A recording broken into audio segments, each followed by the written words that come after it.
Olá, sejam todos muito bem-vindos à nossa oitava aula do curso Conhecendo a Fé Católica.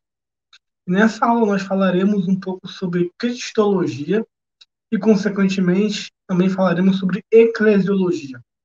E como que a cristologia e a eclesiologia estão ligadas entre si. A doutrina de Cristo e a doutrina da Igreja. Cristo e Igreja, juntos em um só corpo. É isso que nós falaremos agora.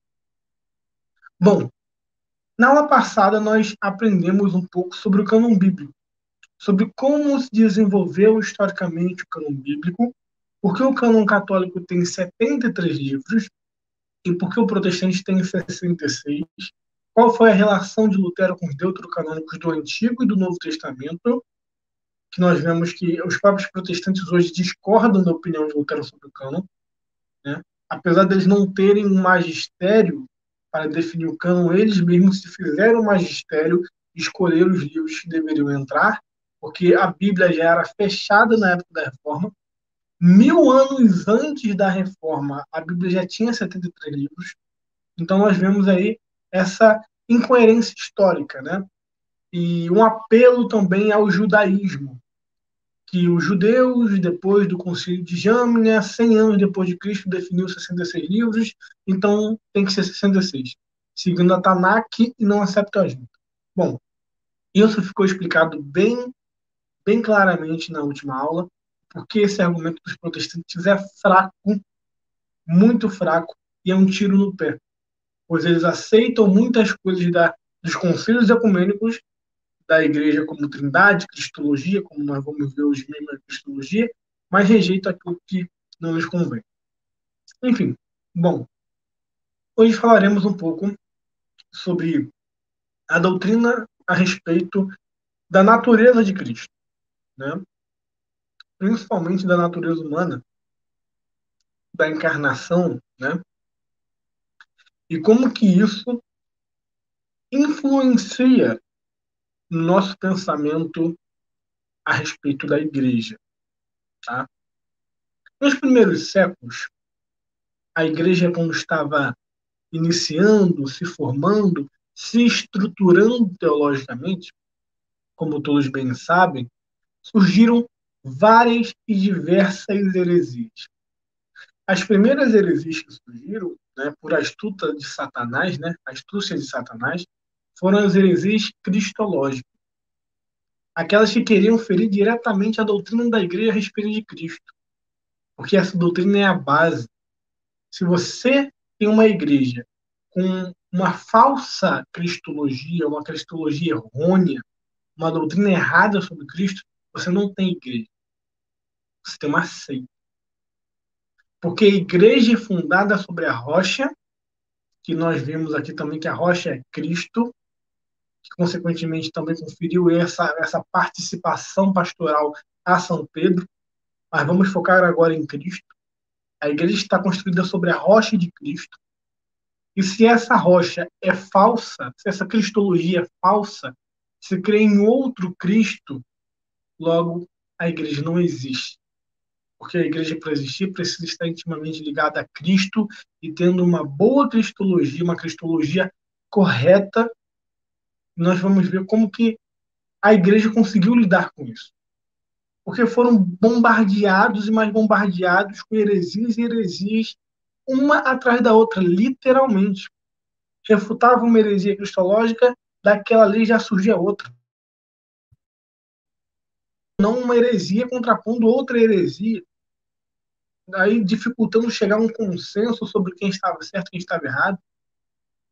Daí que nós vamos ver também a importância do magistério da Igreja Católica nessa questão cristológica, como nós já vimos o papel de São Leão Magno, Papa São Leão Magno, no Concílio de Calcedônia, onde o próprio Papa decidiu definitivamente a questão cristológica. E hoje vamos adentrar um pouquinho nessa questão e nos concílios e no credo da igreja. O que a igreja diz hoje sobre isso? A princípio, 5 heresias cristológicas tomaram a igreja nos primeiros séculos. 5. Isso aqui eu estou falando do primeiro e segundo século até o terceiro e quarto século.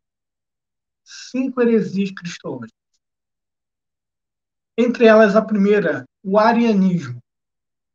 Depois, apolinarismo, nestorianismo, monofisismo e monoteísmo. Esses nomes um pouco complicados, né? Traz os nomes daqueles que os criaram e outros são junções de palavras que traz a definição dessas doutrinas. O nome é um pouco difícil, mas eu vou explicar o conceito de cada uma e o que cada uma acreditava. O arianismo, pregado por Ário, foi em torno do ano 250 a 336, ele afirmava que em Cristo existia uma essência intermediária entre a divindade e a humanidade. E negava o caráter divino em Cristo e ainda desacreditava da Santíssima Trindade. Ou seja, Jesus não é Deus. Ele é um ser divino ou divinizado, mas ele não é Deus.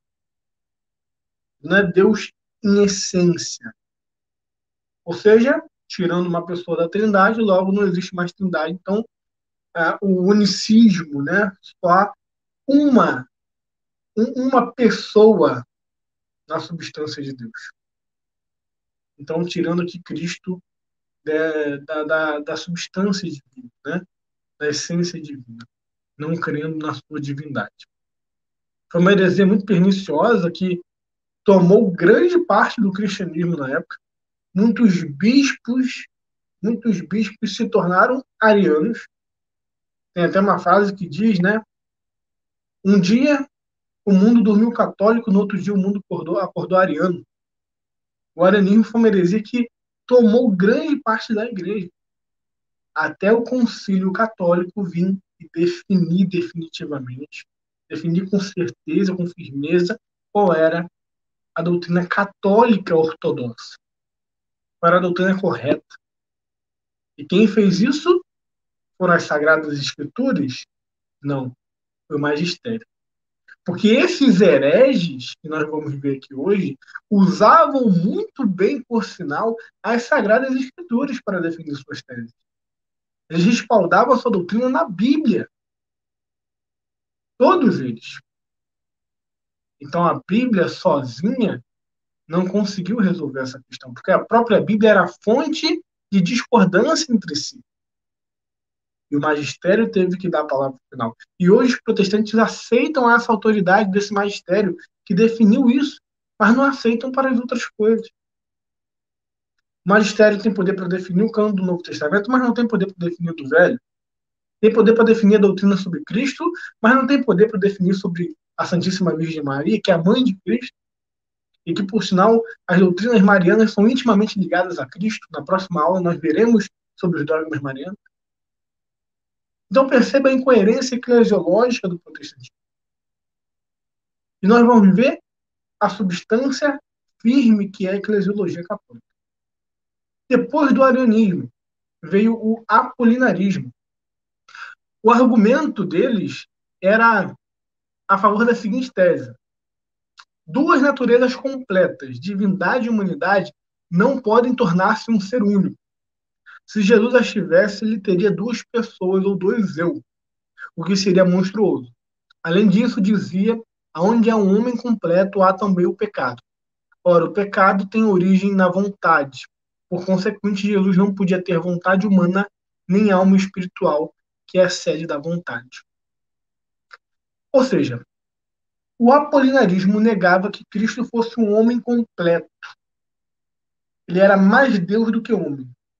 A humanidade de Cristo não era completa como a nossa. Ele não era 100% homem, não tinha uma vontade humana, não tinha uma alma humana. Ou seja, se você tira e torna a humanidade de Cristo deficiente, você mexe com a estrutura da salvação inteira. Os pais da igreja, resolvendo essa questão, chegaram ao seguinte consenso: o que o Verbo de Deus não tomou para si, não pode ser redimido. Ou seja, o que não foi encarnado em Cristo não poderia ser redimido. Porque foi para isso que ele se encarnou, para redimir a nossa natureza. E se ele tivesse uma natureza humana deficiente, ele não poderia nos salvar, ele não poderia nos redimir. Se Cristo não tivesse uma alma humana, ele não poderia redimir a nossa. Se ele não tivesse um corpo humano, ele não poderia redimir o nosso na ressurreição. Então, entenda que ter uma cristologia deficiente é o motivo de ter toda a teologia consequente a isso deficiente também. Inclusive a eclesiologia, a soteriologia e tudo daí por diante. Mais uma heresia que é o nestorianismo. Inclusive esse eu quero destacar. Daqui a pouco eu vou falar um pouco mais sobre ele. E essa heresia do nestorianismo, ele permanece no meio protestante ainda hoje. Ele foi resgatado depois de séculos e hoje você vê protestantes, doutores, pastores, teólogos defendendo abertamente o nestorianismo. Não só o nestorianismo cristológico, mas o nestorianismo eclesiológico. E a gente vai entender um pouco sobre isso. O nestorianismo afirmava que o Logos habitava na humanidade de Jesus como um homem se acha num templo ou numa veste. Havia duas pessoas em Jesus, uma divina e outra humana, unidas entre si por um vínculo afetivo ou moral. Por consequente, Maria não seria mãe de Deus, ou Teotocos, como diziam os antigos, mas apenas mãe de Cristo, Cristotocos. Ela teria gerado o homem Jesus, ao qual se uniu a segunda pessoa da Santíssima Trindade com a sua divindade. Nestório propõe suas ideias em pregações ao povo, nas quais substituiu o título Mãe de Deus por Mãe de Cristo.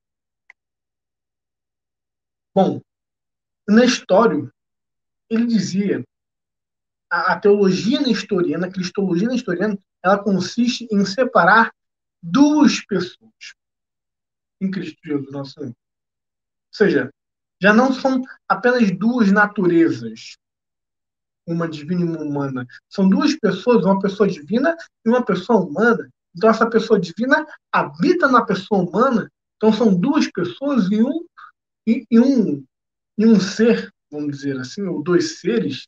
É uma coisa um pouco confusa. E, por isso, por Nestório não conseguir compreender ali a harmonia que se dava na encarnação, né? Ou seja, a união hipostática de Cristo, a união hipostática é a união das duas naturezas numa só pessoa, pois as duas naturezas, com as suas singulares características, se uniram em uma só pessoa. Daí você pode dizer a mesma coisa que você diz a pessoa divina, a natureza divina, você diz a natureza humana. Cristo é uma pessoa divina, uma natureza humana e uma natureza divina. Cristo Jesus nosso é uma pessoa divina, com duas naturezas. Duas naturezas inseparáveis, inconfundíveis, formando uma única pessoa. Então, se Cristo comeu, logicamente ele comeu pelo organismo humano. Mas nós podemos dizer que Deus comeu. Quando Cristo chorou, logicamente ele chorou pelo organismo humano, mas nós podemos dizer que Deus chorou. Quando Cristo ele dormiu por causa da natureza humana, mas nós podemos dizer que Deus dormiu, porque as duas naturezas se unem em uma única pessoa. E o ato é praticado pela pessoa, através de sua natureza. Então, quando Cristo morreu na cruz, obviamente, o que morreu foi a sua natureza humana. Ele morreu e a sua alma separou do seu corpo. Mas nós podemos dizer que Deus morreu na cruz. Porque a pessoa de Cristo morreu na cruz. Então, a mesma coisa com a Virgem Maria.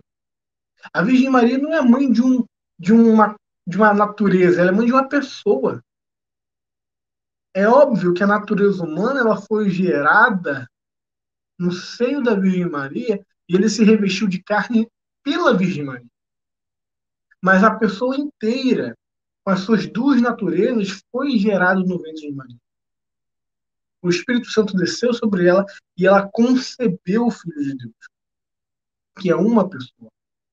Então, quando você pergunta a alguém, você é mãe do quê? Essa pergunta não existe. Nós nunca perguntamos a uma mulher que tem um filho, você é mãe do quê? Isso é até ofensivo. A gente pergunta, você é mãe de quem? Ou seja, de que pessoa? Então, essa pergunta subtende-se à pessoa. Nossa Senhora é mãe de uma pessoa. E essa pessoa é uma pessoa divina. Nosso Senhor Jesus Cristo. Então, se Jesus é 100% homem, 100% Deus, perfeitamente humano e perfeitamente divino, duas naturezas em uma só pessoa, nós podemos dizer que assim como as coisas que ele fazia como homem, como Deus, assim também Maria é mãe do Deus homem, é mãe do Cristo, do Verbo encarnado, é mãe de Deus. Então não há erro de dizermos que Maria é mãe de Deus. Ah, cara, então Maria gerou a natureza divina? Isso não existe. Maria não gerou, ela não criou a natureza divina. Como veremos aqui, Cristo é eternamente gerado do Pai quanto Deus. E ele, no tempo, foi gerado de sua mãe. Só que essa geração na Virgem Maria, ela teve como objeto a pessoa inteira de Cristo, em suas duas naturezas, inseparáveis e inconfundíveis. Uma única pessoa. A pessoa divina do nosso Senhor Jesus Cristo foi gerada pela Virgem Maria e por isso ela é mãe de Deus. Não por ter criado Deus, mas por ter concebido e dado carne o Verbo encarnado, o Verbo eterno de Deus. Então, na história, ele erra nisso. O cerne da questão do Theotokos, da mãe de Deus, ele muda para Christotokos, mãe de Cristo, fazendo assim uma ambiguidade nos termos e trazendo uma heresia que dividia em Cristo duas pessoas. E essa heresia permanece no protestantismo atual, não no histórico, mas no atual. Os reformadores não tinham problema algum em chamar Nossa Senhora de Mãe de Deus. Nós veremos isso um pouco mais à frente. A outra heresia é o monofisismo. O monofisismo, ele era da seguinte forma: a luta contra o nestorianismo, que admitia em Jesus duas naturezas e duas pessoas, deu ocasião ao surto do extremo oposto, que é o monofisismo, ou monofisitismo, que diz que em Jesus há uma só natureza e uma só pessoa divina. Ou seja, o primeiro arauto dessa tese foi Eutiques. Ele reconhecia que Jesus constava originalmente da natureza divina e da humana, mas afirmava que a natureza divina como que sugou, absorveu a natureza humana. Né?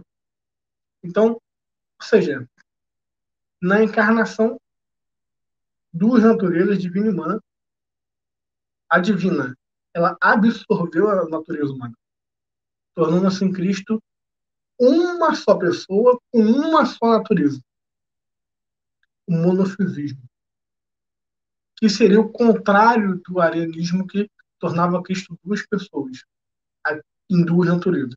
Aqui já é uma pessoa em uma natureza. Para você ver que foram heresias atrás de heresias, heresias que até se contrapunham entre si. Era até difícil distinguir quem estava certo, se era Nestório, que afirmava que tinham duas naturezas e duas pessoas, ou o monofisismo, que afirmava que tinha uma pessoa e uma natureza. Então era até difícil de chegar em um consenso. Logo, como que nós podemos resolver essa questão usando somente a Bíblia? Se Nestório usava a Bíblia, o monofisismo tinha suas bases bíblicas, o arianismo também tinha as bases bíblicas, o apolinarismo também. Ou seja, são coisas que, usando somente a Bíblia, são irreconciliáveis. Você não consegue chegar a uma conclusão definitiva porque cada um vai usar a Bíblia sob o prazer para defender a sua tese. E não acabou por aí. Tem ainda o monotelismo, e o monergetismo. Monergetismo. O patriarca Sérgio de Constantinopla, desde 609, ensinava que em Jesus, havia uma só energia, ou uma só capacidade de agir. Monergetismo. A capacidade humana estaria absorvida na divina e não teria suas expressões naturais. Todavia, o monge paletinense Sofrônio resolveu resistir à sua doutrina, a nova doutrina, denunciando como monofisismo velado, ou seja, uma nova espécie de monofisismo. O patriarca Sérgio de Constantinopla deixou então de falar de uma só faculdade operativa para afirmar uma só vontade, a divina tendo absorvido a humana em Jesus, que é o monotelismo. Ou seja, Cristo, ele não tem duas vontades.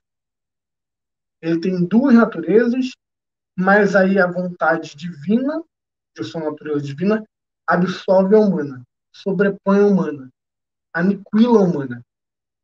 Sendo assim, Jesus não tinha vontade como homem, como natureza humana, uma vontade humana.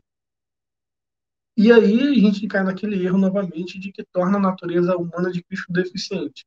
E aquilo que Cristo não assumiu, ele não redimiu. Então, se ele não assumiu uma alma humana, ele não pode redimir a nossa alma humana. Se ele não assumiu uma carne humana, ele não pode redimir a nossa carne humana. Se ele não assumiu uma vontade humana, ele não pode redimir a nossa vontade humana. Então cai novamente nesse erro de tirar, aniquilar uma característica humana em Cristo. E Cristo, segundo a Igreja Católica, tem duas vontades. Ele não é bipolar. Calma lá. Não é uma bipolaridade. Mas são duas vontades. Uma da natureza humana e uma da divina. Sendo que a divina, ela não absorve a humana, mas a humana ela está em concordância e harmonia com a divina. Um versículo bíblico que deixa isso bem evidente é quando Jesus está no Getsemane, quando ele está em angústia profunda, ele ora dizendo: Pai, se possível, afasta de mim esse cálice. E aí, em seguida ele diz: mas que não seja feita a minha vontade, mas a sua. Então Jesus, como Deus, ele estava em plena harmonia com Deus Pai, porque é uma só vontade em Deus. A Trindade não tem mais de uma vontade. A Trindade é uma unidade perfeita, não há contradição. A Trindade só tem uma vontade. E Cristo, como segunda pessoa da Trindade, tinha a mesma vontade do Pai, uma única vontade. Mas como homem, ele sentia medo, angústia, sentia receio, sentia uma certa fraqueza na sua estrutura humana, não fraqueza de pecado, estou dizendo fraqueza na sua estrutura humana, aquele medo, aquele receio, vamos dizer, aquele instinto de sobrevivência. Mas esse instinto de sobrevivência, essa vontade humana, ela estava tão ligada, subordinada à divina, em harmonia com a divina, que ele disse: contanto que não seja feita a minha vontade, mas a sua. E a vontade de Deus foi feita.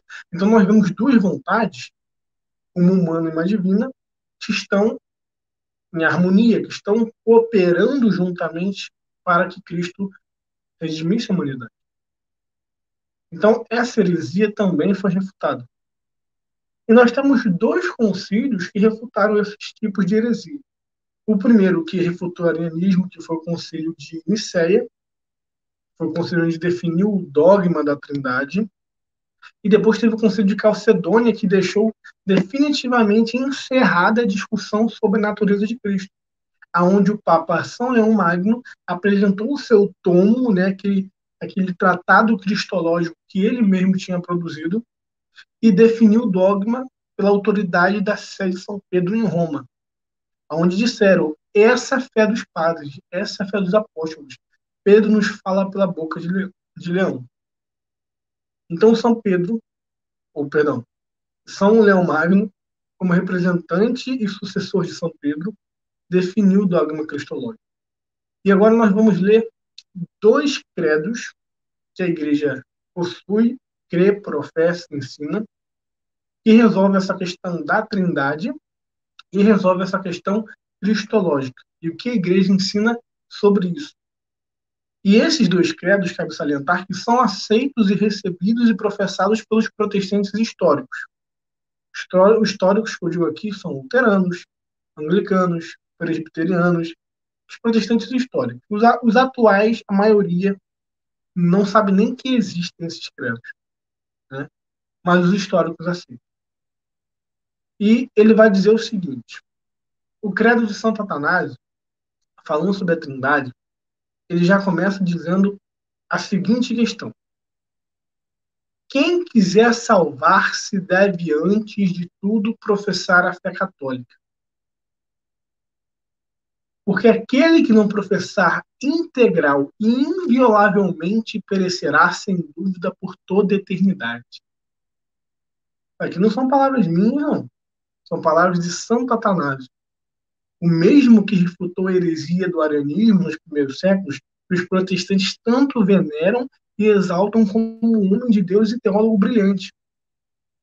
Ele já inicia o credo de Atanásio, a formulação sobre a Trindade, dizendo que quem quiser se salvar, antes de tudo, precisa professar integralmente, inviolavelmente a fé católica, senão, sem dúvidas, perecerá por toda a eternidade. Ele vai continuar. A fé católica consiste em adorar um só Deus em três pessoas e três pessoas em um só Deus, sem confundir as pessoas nem separar a substância, porque uma só é a pessoa do Pai, outra do Filho, outra do Espírito Santo. Mas uma só é a divindade do Pai e do Filho e do Espírito Santo, igual à glória ou eterna majestade. Tal como é o Pai, tal é o Filho, tal é o Espírito Santo. O Pai é incriado, o Filho é incriado, o Espírito Santo é incriado. O Pai é imenso, o Filho é imenso, o Espírito Santo é imenso. O Pai é eterno, o Filho é eterno, o Espírito Santo é eterno. Contudo, não são três eternos, mas um só eterno. Assim como não são três incriados, nem três imensos, mas um só incriado e um só imenso. Da mesma maneira, o Pai é onipotente, o Filho é onipotente e o Espírito Santo é onipotente. E, contudo, não são três onipotentes, mas um só onipotente. Assim, o Pai é Deus, o Filho é Deus, o Espírito Santo é Deus. E, contudo, não são três deuses, mas um só Deus. Do mesmo modo, o Pai é Senhor, o Filho é Senhor, o Espírito Santo é Senhor. E, contudo, não são três senhores, mas um só Senhor. Porque assim como a verdade cristã nos manda confessar que cada uma das pessoas é Deus e Senhor, do mesmo modo a religião católica nos proíbe dizer que são três deuses ou senhores. O Pai não foi feito, nem gerado, nem criado por ninguém. O Filho procede do Pai.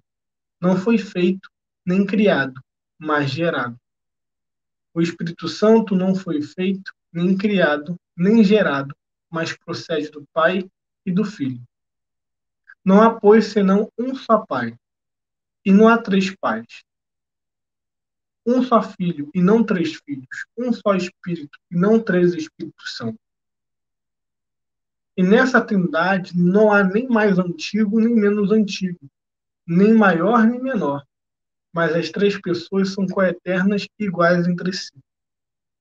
De sorte que, como se disse acima, em tudo se deve adorar a unidade na Trindade e a Trindade na unidade. Quem, pois, quiser salvar-se, deve pensar assim a respeito da Trindade.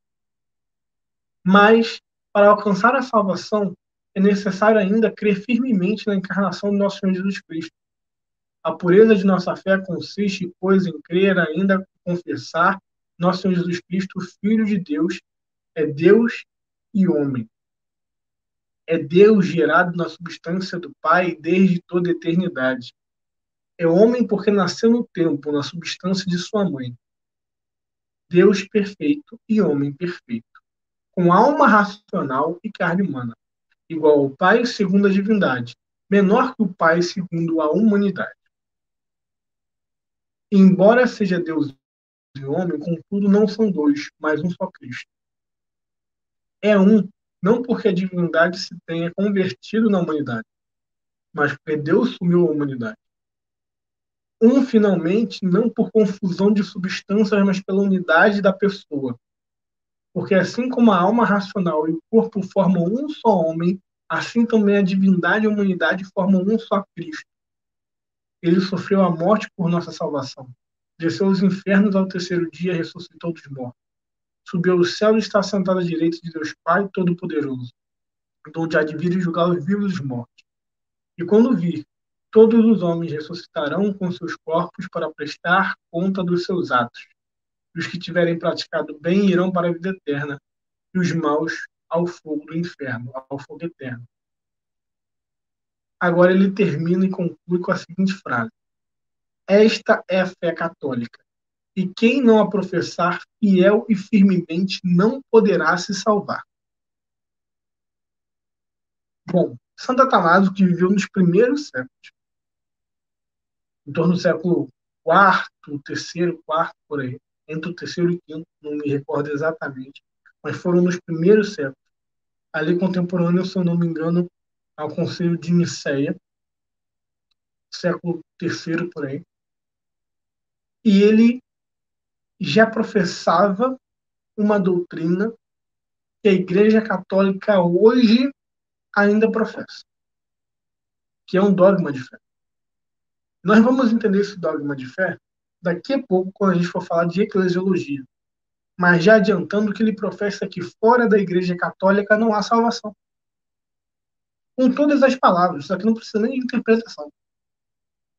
Quem não crer firmemente, inviolavelmente, e não professar integralmente a fé católica não pode salvar.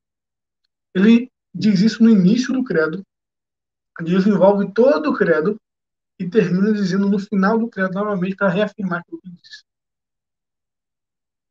Não sou eu que estou dizendo, é Santo Inácio, é Santo e Santo Atanásio. E agora o credo de Calcedônia. O credo de Santo Atanásio, ele vai falar da Trindade e ao mesmo tempo da encarnação de Cristo. O credo de Calcedônia, ele vai se atentar ali à encarnação, para encerrar a questão definitivamente. E o credo de Calcedônia vai dizer o seguinte: fiéis aos santos pais, todos nós, perfeitamente unânimes, ensinamos que se deve confessar um só e mesmo Filho, nosso Senhor Jesus Cristo, perfeito quanto à divindade, perfeito quanto à humanidade, verdadeiramente Deus e verdadeiramente homem, constando de alma racional e corpo, consubstancial ao Pai segundo a divindade, consubstancial a nós segundo a humanidade, em tudo semelhante a nós, excetuando o pecado. Isso aqui já acaba com todas aquelas heresias que diziam que Jesus não tinha alma humana, que Jesus não tinha vontade humana, ou que Jesus não era 100% homem, que ele em tudo era como nós. Em toda a sua estrutura genética, em toda a sua estrutura espiritual, em toda a sua estrutura humana, ele era como nós, excetuando o pecado. Gerado segundo a divindade pelo Pai antes de todos os séculos. E nesses últimos dias, segundo a humanidade, por nós e para a nossa salvação, nasceu da Virgem Maria, Mãe de Deus. Aqui a Igreja proclama pela primeira vez o dogma da maternidade divina. Cristo nasceu da Virgem Maria, Mãe de Deus. Um e só mesmo Cristo, Filho Senhor unigênito, que se deve confessar em duas naturezas, inconfundíveis, imutáveis, indivisíveis, inseparáveis. A distinção da natureza de modo algum é anulada pela união. Antes é preservada a propriedade de cada natureza, concorrendo para formar uma só pessoa e uma subsistência, não separando nem dividindo duas pessoas, mas um só e mesmo Filho, o unigênito Verbo de Deus, o Senhor Jesus Cristo, conforme os profetas desde o princípio acerca nos testemunharam, o Senhor Jesus Cristo nos ensinou, e o credo dos santos pais nos transmitiu. Bom, encerrada a questão cristológica, encerrada definitivamente a questão trinitária e a questão cristológica. Essa é a fé católica. Só nesses dois concílios, o de Nicéia e o de Calcedônia, foram proclamados três dogmas que são extremamente necessários para a salvação. Todos os dogmas são verdades reveladas. E se alguém não acredita numa verdade revelada, ele não acredita no Evangelho. Logo, ele comete um pecado de heresia, de não crer naquilo que Deus revelou. Ou seja, quem comete tal pecado está em pecado mortal, não pode ser salvo. Como Santo Atanásio diz, é necessário professar integralmente a fé católica para se salvar. E três dogmas foram proclamados nesses concílios: a Trindade, as duas naturezas de Cristo, em todas as suas características, humana, divina, né, a união hipostática inteira, definida detalhadamente, e a maternidade divina de Nossa Senhora. Maria, como mãe de Deus, pela primeira vez dogmatizado essa doutrina. Não que seja a primeira vez que ela aparece na história da igreja, porque a igreja sempre acreditou nisso. Eu vou provar isso na próxima aula, quando for falar sobre os dogmas marianos. Antes desse concílio, a igreja já orava a Nossa Senhora a chamando e clamando de Mãe de Deus. Mas aqui se encerra a questão cristológica, o cerne do problema dos primeiros séculos. Mas, como toda heresia, ela, por mais que seja silenciada por um tempo, ela está ali, inativa, ou até mesmo muito enfraquecida por causa do dogma, do decreto da igreja, da autoridade da igreja. Mas uma hora ela ressurge. Seja em uma nova forma, ou seja da mesma forma, mudando somente o nome. E no protestantismo não foi diferente. Eu acredito sinceramente que se os reformadores, Lutero, Zwinglio, Calvino, estivessem vivos hoje, eles seriam tudo menos evangélicos. E o que eu estou falando aqui não é para criticar, para maltratar os evangélicos, não. Porque o pensamento deles era diametralmente diferente, oposto ao pensamento evangélico atual. Eu não sei nem como ainda as igrejas evangélicas atuais conseguem celebrar a reforma protestante e exaltar essas figuras, né, de Lutero, Calvino, Zwinglio, sendo que eles não concordam com quase nada que esses caras ensinaram. O protestantismo hoje tomou uma forma, uma substância, uma essência totalmente diferente daquilo que iniciou. E não estou discutindo se o protestantismo foi bom ou foi ruim, né? Eu sou católico, vocês sabem muito bem a minha opinião e eu estou demonstrando isso durante o curso inteiro. Mas aqui eu estou falando especificamente da opinião do protestantismo, da teologia protestante no seu primórdio e do que ela se transformou hoje. Ela mudou de substância, ela não mudou de aparência, ela não se adaptou à cultura, ela mudou de doutrina. O que o protestantismo professava 500 anos atrás, hoje é tido como heresia pelos protestantes atuais. Na próxima aula eu vou trazer aqui as citações de Lutero sobre a Virgem Maria.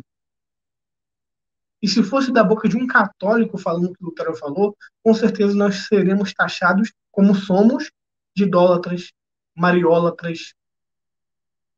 Mas Lutero, falando isso, vai chocar muitos que não conhecem essas citações. É muito fácil falar que é protestante sem nunca ter lido Lutero. É muito fácil falar que é protestante sem nunca ter lido os reformadores. Mas o protestantismo ele entrou em um processo de degradação tão intenso que os teólogos mais brilhantes do protestantismo hoje cometem erros basilares de heresia, como é o caso do nestorianismo. O protestantismo hoje, podemos dizer que o protestantismo atual, excetuando as igrejas históricas que ainda conservam a tradição dos reformadores, o protestantismo atual ele é essencialmente nestoriano. E eu não estou sendo exagerado. Ele é essencialmente nestoriano, tanto na sua eclesiologia quanto na sua cristologia. Bom, o protestantismo atual, eu já vi isso em igrejas históricas como a Igreja Presbiteriana, teólogos renomados dizendo isso. Não estou dizendo que esse é o pensamento de todos dentro da igreja presbiteriana, mas de teólogos renomados, dizendo que Maria não é mãe de Deus. Dizendo que Maria só é mãe da parte humana de Jesus. Assim como dizia Nestório. E foi condenado por um concílio que os próprios presbiterianos aceitam, que é o Concílio de Calcedônia. Então, eles aceitam um documento de fé que professam ser ortodoxo, mas, ao mesmo tempo, eles negam um dogma que está contido nesse documento de fé, que eles aceitam. Então, de duas uma, ou é uma ignorância, ou é uma desonestidade. Porque até os documentos que eles aceitam, eles querem fazer self-service no que vai crer, no que não vai crer. Se Nestório estivesse vivo hoje, o protestantismo iria abraçar ele como um grande teólogo, como uma mente brilhante, e iria aceitar sua doutrina como ortodoxa. Porque os protestantes hoje não suportam ouvir que Maria é mãe de Deus, que acham que nós estamos transformando ela em uma deusa. Mas não é isso, é um desenvolvimento lógico da cristologia. Se Cristo é uma só pessoa, e Maria é mãe dessa pessoa, e essa pessoa é Deus, não tem como Maria não ser mãe de Deus. Então, o protestantismo ele cai nesse erro. Nestorianismo cristológico, que é gravíssimo, segundo Santo Inácio, Santo Atanásio. E a segunda parte agora que eu queria dizer, que o protestantismo também peca demais, e isso aqui eu já não estou falando de uma parte do protestantismo, eu estou falando de 99% do protestantismo, inclusive os históricos. E isso começou mais especificamente com a teologia calvinista, que é o nestorianismo eclesiológico. Quando se pega a igreja e separa em duas partes, em duas igrejas. Para o protestante comum, você pode perguntar ao protestante o que é a igreja. Ele vai dizer: a igreja é a igreja visível e a igreja invisível. Não são duas partes. Eles dizem a igreja visível e a igreja invisível. A igreja visível é aquilo que você vê, denominações, cultos, né? Aquilo que você consegue ver ali. Eu vou naquela igreja ali, vou naquela denominação X, Y, eu sou membro da igreja tal. Igreja visível. Igreja invisível são o número dos eleitos, aqueles que são salvos, que herdarão o céu. É a igreja invisível. E eles fazem essa separação eclesiológica, né? São duas igrejas, uma visível e uma invisível. E a igreja de Cristo é somente a invisível. A visível são denominações de homem. Então, é uma coisa tão estranha que nem Nestório chegou a afirmar um negócio desse. Então, é um desenvolvimento nestoriano que nem Nestório fez. É uma coisa que os protestantes pegaram e desenvolveram com base naquela filosofia nestoriana e transformaram na sua eclesiologia.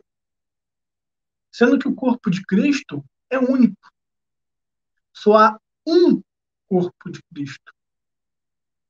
Só há uma igreja, só há um rebanho. A igreja, segundo as Sagradas Escrituras, como nós veremos aqui, é o corpo de Cristo. Jesus não tem um corpo invisível e um corpo visível. Jesus tem um corpo. E dentro desse corpo está a igreja triunfante no céu, a igreja militante na terra e a igreja padecente no purgatório. Todos esses fazendo parte de um só corpo. Na igreja militante existem aqueles que serão salvos e aqueles que não serão salvos. Mas eles fazem parte da igreja. Através do batismo, eles estão inseridos no corpo de Cristo. É uma marca indelével. A partir do batismo, a pessoa é membro do corpo de Cristo. Do único corpo de Cristo. Agora, se ela é um membro vivo, se é um membro morto, se está em estado de graça, se não está, isso aí são outros 500. Eu já fiz um vídeo explicativo no meu canal do YouTube, onde eu respondo: os protestantes são irmãos em Cristo? Eu explico essa questão do Catecismo de São Pio X diz sobre os membros mortos e os membros vivos do corpo de Cristo. Mas através do batismo, todos são membros do corpo de Cristo, só há um só corpo, só há uma só igreja, uma só fé. Então não existe essa divisão. A Bíblia, em lugar nenhum, faz essa divisão. Você pode procurar e você não vai encontrar. A Bíblia, em lugar nenhum, diz que existe uma igreja visível e uma igreja invisível. Não existe, em lugar nenhum das Sagradas Escrituras, essa definição de igreja.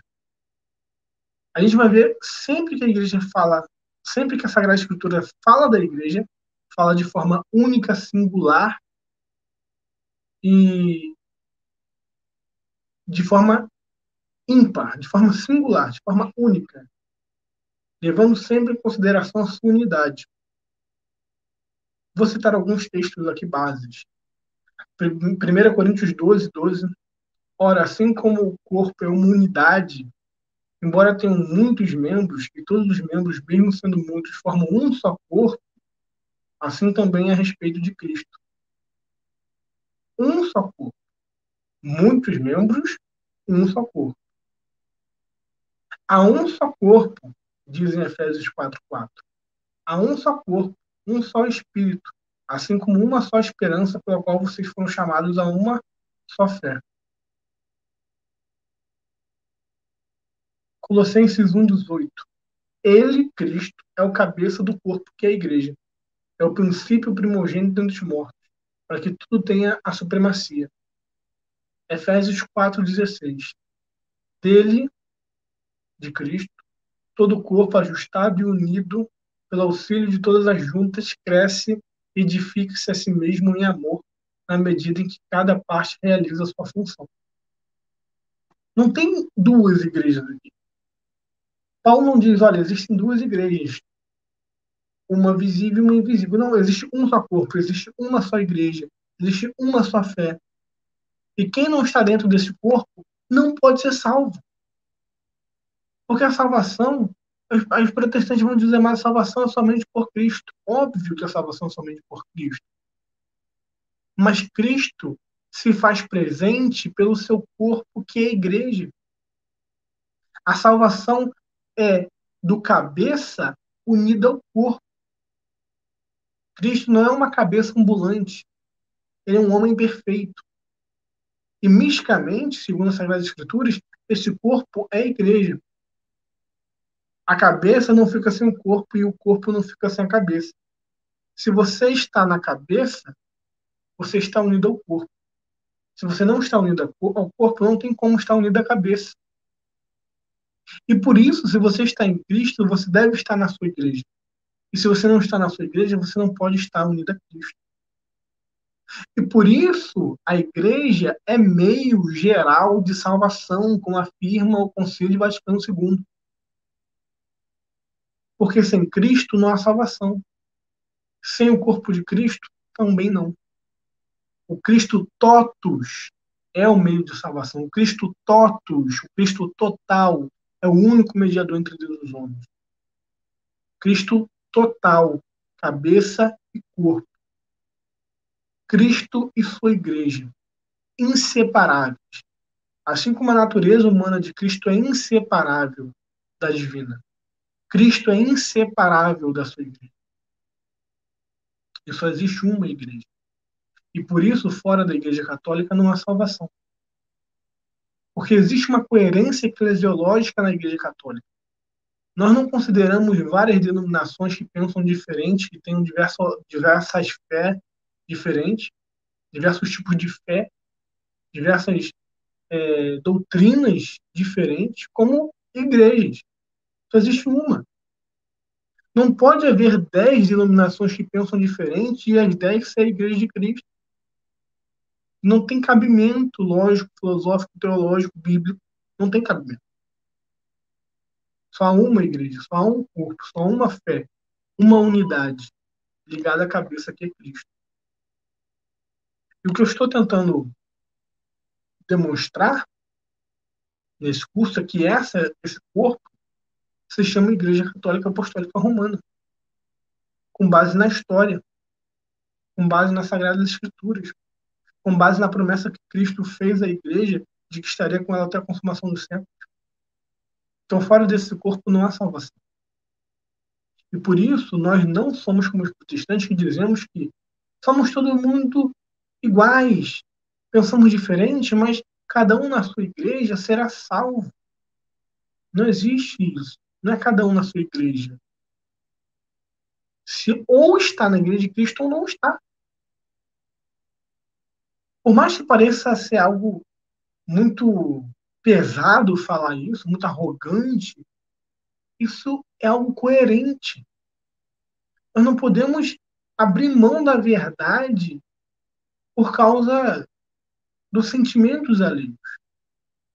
Não podemos dizer, olha, tudo bem que você não faz parte da igreja, afinal, Deus ama todo mundo. Não é assim que as coisas funcionam. Quem ama fala a verdade. E a verdade dói, mas liberta. Então, se imagine perguntando aos apóstolos: apóstolo Pedro, apóstolo Paulo, apóstolo Tiago, eu não sou da igreja de vocês, eu não estou em comunhão com vocês, eu não sou subordinado à doutrina apostólica, mas eu posso ser salvo, né? Porque afinal Deus ama todo mundo. Os apóstolos olhariam para você e diriam: sai para lá, você é um herege, você é um apóstolo, você é um filho do diabo. Porque não existe isso, não existe essa, esse acolhimento fora da igreja de Cristo. Não existe essa verdade, não existe salvação fora dela. E por isso que os apóstolos pregavam o evangelho o tempo todo. Se os apóstolos acreditassem que todo mundo estava salvo, ele não precisaria ir fazer missões, mais missões, e ser preso, e ser castigado, ser mutilado, de todas as formas, decapitado, martirizado pela igreja, pela verdade. Porque já que não tem verdade, não tem uma igreja, não importa. Todo mundo vai ser salvo. A gente cai no universalismo, a gente cai no relativismo, a gente cai naquilo que não existe uma única verdade, né? Então a gente, para concluir sobre a doutrina da eclesiologia da igreja, eu vou ler alguns pontos do catecismo de São Pio X, aonde ele vai falar sobre a igreja, né? E o que é a igreja, o que é a igreja e por que só a salvação nela. No número 149 vai perguntar: o que é a Igreja Católica? A Igreja Católica é a sociedade ou reunião de todas as pessoas batizadas que, vivendo na Terra, professam a mesma fé e a mesma lei de Cristo, participam dos mesmos sacramentos e obedecem aos legítimos pastores, principalmente ao Romano Pontífice. A mesma fé, professando a mesma fé, a mesma lei de Cristo e participando dos mesmos sacramentos. Isso é a Igreja. Unidade. Isso é a Igreja Católica. Isso é a Igreja de Cristo. 155. Por que dizeis que a igreja é una? Digo que a verdade, digo que a verdadeira igreja é una, porque os seus filhos de qualquer tempo ou lugar estão unidos entre si na mesma fé, no mesmo culto, na mesma lei, na mesma participação dos sacramentos, sob o mesmo chefe visível, o Romano Pontífice. Por isso que a igreja é una. Mesma lei, mesma fé, mesmo sacramento, mesmo chefe visível, tudo visível. Não é invisível. E vai continuar. 156. Não poderia haver mais de uma igreja? Não pode haver mais de uma igreja, porque assim como há um só Deus, uma só fé, um só batismo, assim também não há, nem pode haver, senão uma só igreja verdadeira. 158. Por que dizeis que a verdadeira igreja é santa?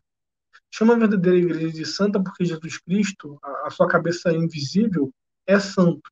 Santos são muitos seus membros. Santa são a sua fé e a sua lei. Santos são seus sacramentos. E porque fora dela não há e nem pode haver verdadeira santidade.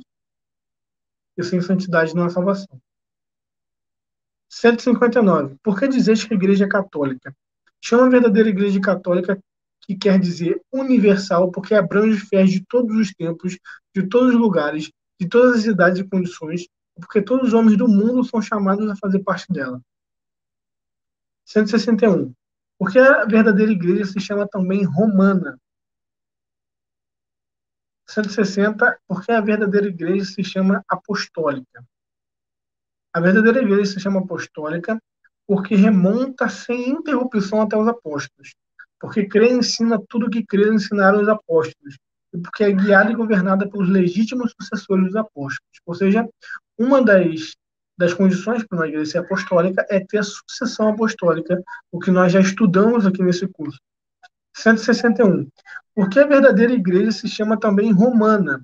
A verdadeira igreja chama-se também romana, porque os quatro caracteres de unidade, santidade, catolicidade e apostolicidade se encontram só na igreja que tem por chefe o bispo de Roma, sucessor de São Pedro.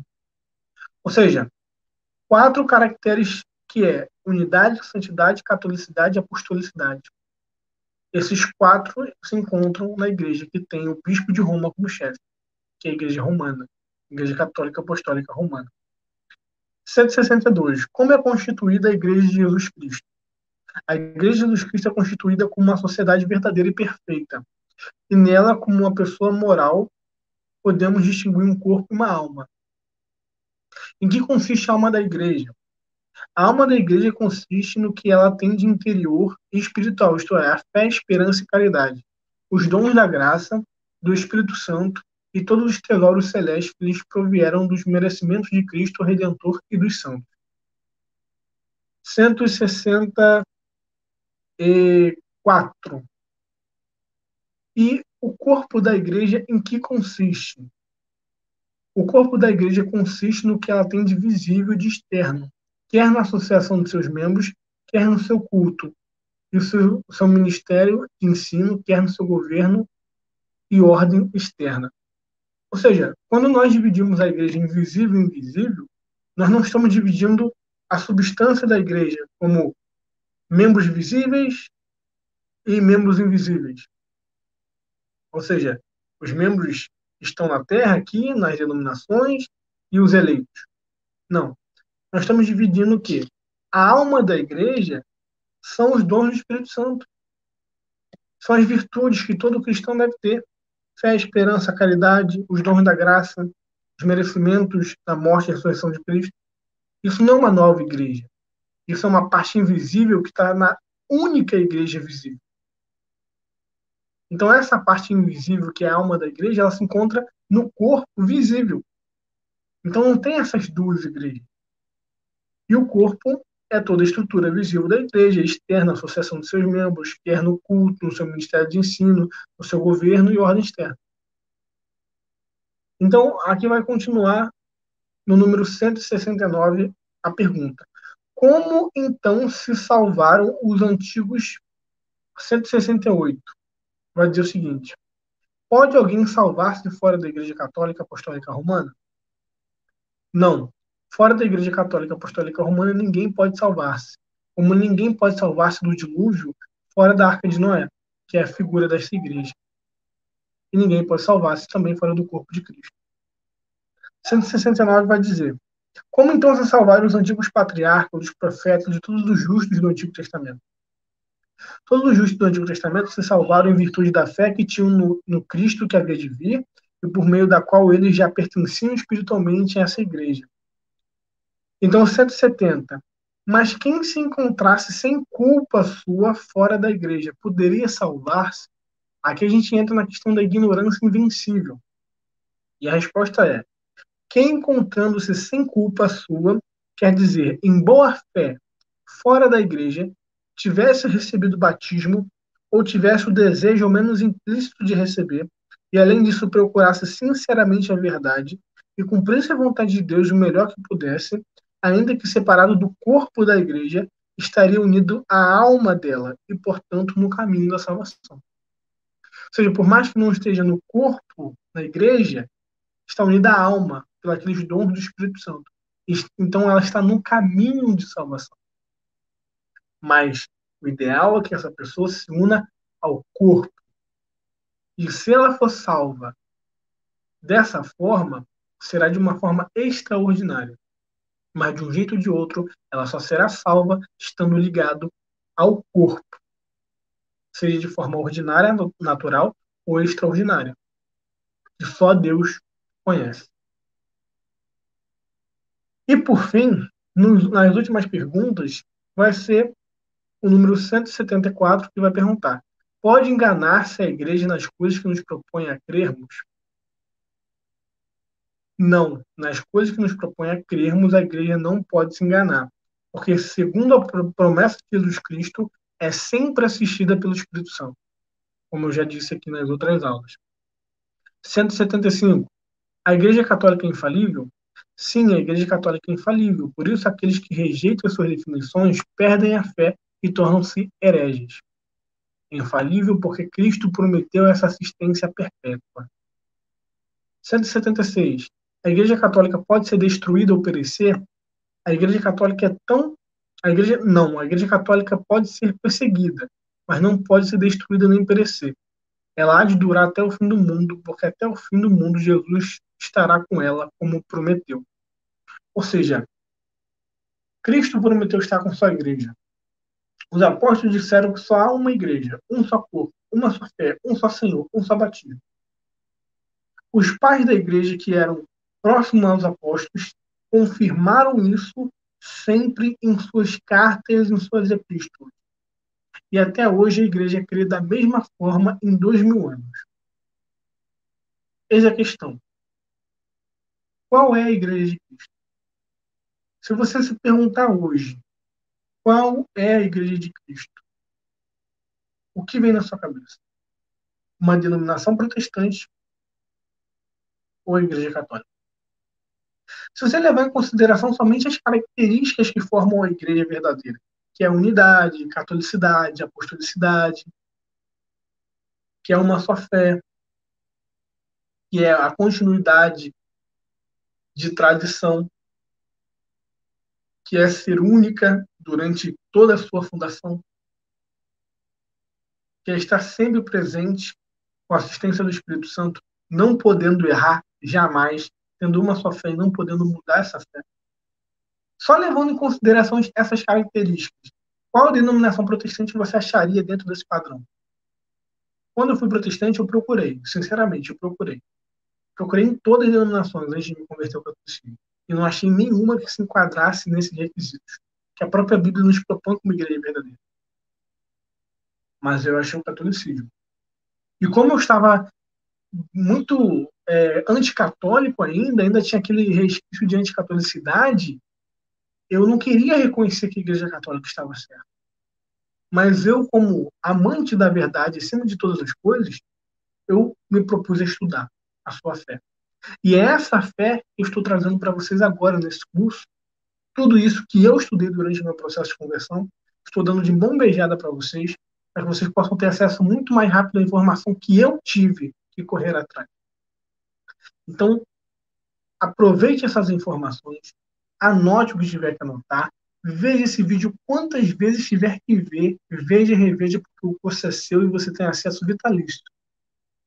Mas não permaneça na mentira, caso você esteja nela. E se você está na verdade, não saia dela. Esse é o meu conselho. Ficamos por aqui. Até a próxima aula. Salve Maria.